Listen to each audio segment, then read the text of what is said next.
It's a chancy job, and it makes a man watchful and a little lonely.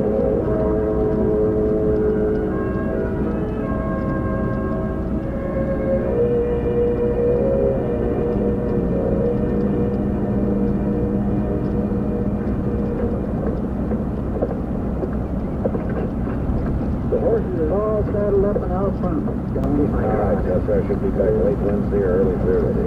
Well, but don't you worry about nothing. I'm gonna stop at the Metallurgical research. rest area.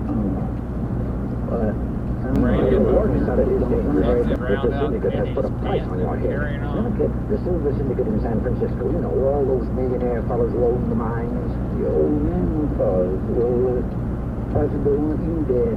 They should tell you to have because it's dangerous. I will tell you this. They've hired 8 killers to track me down, and the one who catches up with me gets $10,000 for the job. Is there any men in Dodge now? I don't know. I don't know who they are or what they look like. Anything I can do, Professor.